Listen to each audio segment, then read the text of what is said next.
எடுத்துக்காட்டு 6.10 y² = 2x³ என்கிற வளைவரையினை வரைக. தீர்வு 1. சார்பகம். வளைவரையின் சமன்பாட்டில் x ≥ 0 என பிரதியிடும்போது y-ற்கு மெய்மதிப்பு கிடைக்கின்றது. x <0 எனும்போது y √ குறை எண் கற்பனையாகும். எனவே சார்பகம் x ≥ 0. 2. நீட்டிப்பு. சார்பகம் என்பதுதான் கிடைமட்ட நீட்டிப்பு ஆகும். x →∞ எனும்போது y →±∞ ஆகும். எனவே வளைவரையானது முதல் மற்றும் நான்காம் கால்பகுதியில் மட்டும் உள்ளது. 3.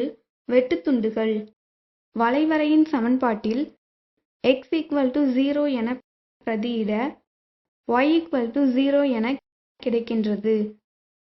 எனவே y வெட்டுத்துண்டு 0. வளைவரையின் சமன்பாட்டில் y 0 என பிரதியிட x 0 என கிடைக்கின்றது. எனவே x வெட்டுத்துண்டு 0. 4. ஆதி. வளைவரையின் சமன்பாடானது x 0 y 0 களை நிறைவு செய்கின்றது. எனவே வளைவரையானது ஆதி வழியே செல்கின்றது. 2. சமச்சீர் சோதனை.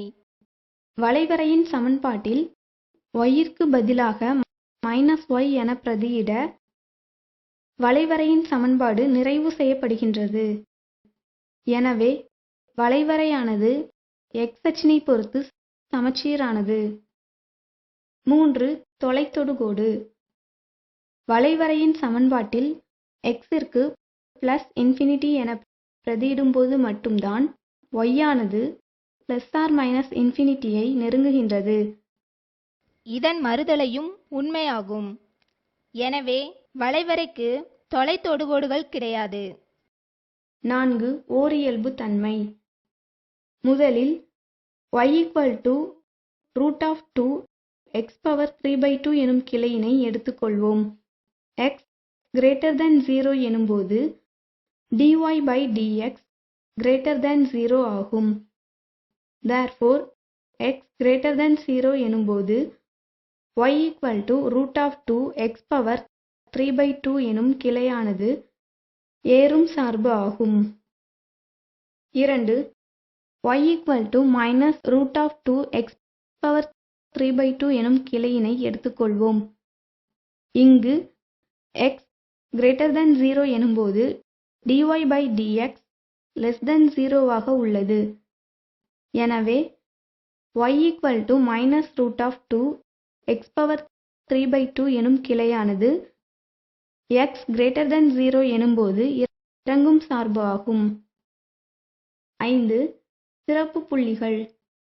0, 0 என்பது வளைவு மாற்ற புள்ளி அல்ல.